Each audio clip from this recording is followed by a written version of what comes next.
à tous, j'espère que vous allez bien. Donc on se retrouve pour la deuxième partie du cours de traduction cytosolique et mitochondrielle. Donc je vous rappelle qu'en première partie, on a parlé de la traduction cytosolique. Et là, en deuxième partie, on va parler de la traduction mitochondriale. Donc voilà, donc je vous invite vraiment à aller voir le premier cours, qui est tout simplement le début. On a vraiment parlé des définitions.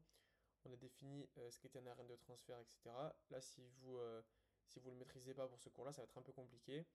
Donc voilà, comme je vous ai dit dans la première partie, maîtrisez vraiment la première partie pour ensuite après aller parler de la traduction mitochondriale à proprement parler. C'est un cours qui va être plus court du coup parce qu'on a beaucoup moins de pages à traiter, mais il faut quand même les traiter. Et voilà, c'est un petit peu plus du par cœur, je dirais, la deuxième partie. Parce que si vous avez compris la première partie, en fait, on va avoir moins de compréhension pour la deuxième, forcément. Par contre, si vous comprenez c'est mal la première partie, forcément, il va en falloir pour la deuxième.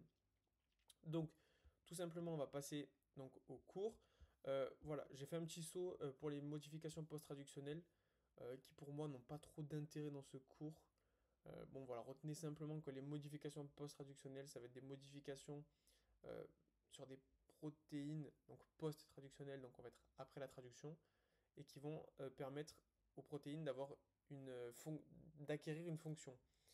Voilà, donc on va leur envoyer un signal qui leur permet d'aller dans les organes ou dans les tissus spécialisés qui vont permettre d'exercer une fonction. Donc voilà, entre guillemets, si on attribue un rôle à une protéine, c'est-à-dire qu'on l'a traduite, on a notre protéine, maintenant on veut lui donner un rôle, on va la faire ce qu'on appelle une modification post-traductionnelle. Mais ça, comme, voilà, on va en parler beaucoup, vous allez le voir en biologie cellulaire au deuxième semestre. Là, ça a moins d'intérêt, donc je vous laisse simplement avec cette explication qui, pour moi, je pense, suffit pour ce premier semestre. Donc maintenant, on va parler de la traduction mitochondriale à proprement parler. Donc comme vous savez, l'ADN mitochondrial, là c'est un petit peu gage de rappel, mais c'est très différent de l'ADN qu'on a l'habitude de traiter. Donc ici, l'ADN mitochondrial, c'est une molécule circulaire double brin. Donc déjà, super important, ça c'est des questions qui peuvent vraiment tomber en QCM. Donc voilà, à savoir qu'on a un ADN qui va être circulaire, déjà rien que ça c'est différent, et qui va être double brin, donc ça vous avez l'habitude. De taille réduite, donc ça c'est important aussi, on peut vous poser des questions en QCM de taille plus ou moins grande que l'ADN qu'on a traité. Et donc voilà, donc ça c'est vraiment comme je dis un peu plus de par cœur. On a 22 gènes qui codent pour les ARN de transfert mitochondriaux. Voilà. 13 gènes codants pour les protéines mitochondriales. Ça, c'est un petit peu que du par cœur. Il n'y a pas trop d'explications dessus. On va passer tout simplement maintenant à la réplication. Donc il faut savoir qu'elle a quand même des caractéristiques. Elle est asymétrique et unidirectionnelle. Donc ça, c'est comme la réplication de base. Asymétrique parce qu'on va avoir les différentes bases qui vont s'apparier. Et unidirectionnelle parce que c'est toujours dans le même sens qu'on va répliquer. Ça, c'est pareil qu'on a l'habitude de voir. Il y a pas trop de difficultés là-dessus. Ensuite, la mitochondrie a deux origines de réplication distinctes du génome. OH pour l'origine de réplication du brin lourd et OL pour celle du brin léger. Donc là, vous avez deux brins, un lourd, un léger. Voilà. Donc c'est différent de ce qu'on avait l'habitude de traiter dans la première partie. Donc voilà, là il faut vraiment maîtriser ça. On a un brin lourd, un brin léger, vous retenez, et normalement ça devrait le faire.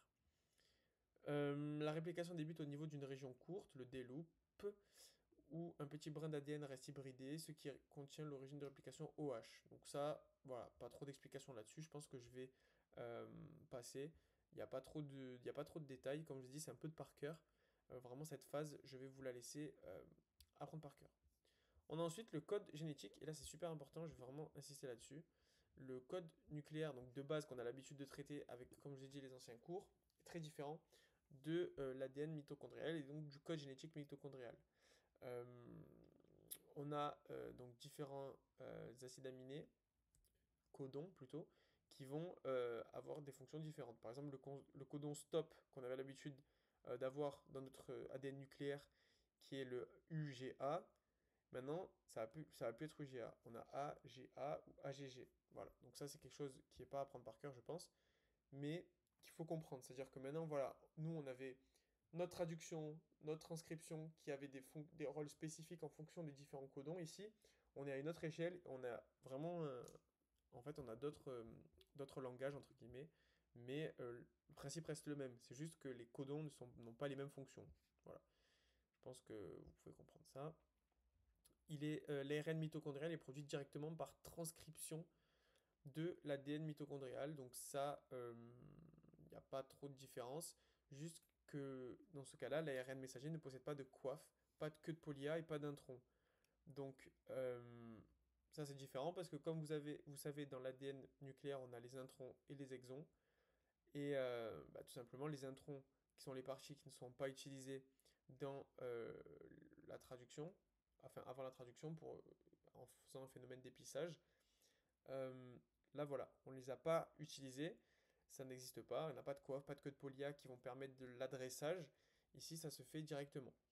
On a, euh, on a donc 13 gènes de l'ARN mitochondrial qui codent pour des ARN qui ne sortent pas de la mitochondrie. Ils sont traduits dans la mitochondrie. À l'inverse de ce que je vous ai dit avec l'ADN nucléaire. Donc ça voilà. En fait, il faut vraiment mettre en perspective pour comprendre les différences entre l'ADN nucléaire et l'ADN mitochondrial. C'est un petit peu le but de cette vidéo. Voilà. Donc comme je vous ai dit, on a un code génétique qui va être différent. On a des mécanismes qui vont être par contre similaires. Mais on a aussi d'autres choses qui vont être différentes. Notamment euh, avec le fait que nous, on avait d'habitude avec notre ADN nucléaire quand on avait le noyau qui faisait la transcription et la traduction dans le cytosol. Ici, c'est fait tout au même endroit, en fait, tout simplement. Voilà. On n'a pas d'échange comme ça. Et moi, ce que je vous conseille vraiment pour ce cours, c'est de faire entre guillemets un tableau. Moi, c'est ce que j'avais fait, avec différences et points communs entre l'ADN nucléaire et mitochondrial. Et ça vous permet en fait de répondre aux questions du QCM des fois et de vraiment comprendre aussi. Et on vous dit que l'ADN mitochondrial, il est transmis par la mère, voilà, car c'est l'ovocyte qui apporte le cytoplasme lors de la fécondation, alors que le spermatozoïde apporte presque exclusivement son noyau. Donc, bon, voilà, ça c'est vraiment à titre indicatif, c'est un petit peu facile, vous allez avoir des questions dessus, on va vous dire l'ADN mitochondrial est transmis par la mère ou le père, vous allez dire la mère tout simplement, et il n'y a pas trop de détails là-dessus. On peut vous dire aussi que l'ADN mitochondrial il peut transférer des maladies, récemment, on a mis en évidence un cas exceptionnel de transmission d'une maladie mitochondriale par le père, parce qu'on vous dit que de base, c'est transmis par la mère. Donc voilà, retenez ça globalement. Vous savez que en grande partie, c'est transmis par la mère, euh, et que récemment, on a mis en perspective des recherches où on pouvait dire qu'il y avait transmission de maladies par le père. Voilà, tout simplement. Ça, c'est vraiment pas le plus important de ce cours. Mais ce que je vous ai dit, voilà, le plus important, ça va être de faire vraiment le lien avec le premier cours. Le premier cours, on a parlé de l'ADN nucléaire. On a vraiment bien détaillé tous les mécanismes. Là, c'est à peu près la même chose, mais avec des différences. Et les différences, on les a mis en perspective ici. Faites un tableau vraiment pour vous. Moi, c'est comme ça que je révise, donc chacun fera un petit peu son mélange qui lui convient. Mais moi, voilà, j'avais fait un tableau avec ADN mitochondrial, ADN nucléaire, et j'avais fait les différences et les points communs. Donc, si vous avez des questions, n'hésitez surtout pas. J'ai forcément pas tout traité dans ce cours, il y a beaucoup de par cœur. Donc, je vous laisse ça pour apprendre de votre côté. Mais si vous avez des questions de compréhension, n'hésitez surtout pas. Et on se retrouve pour un prochain cours, donc pour une prochaine vidéo.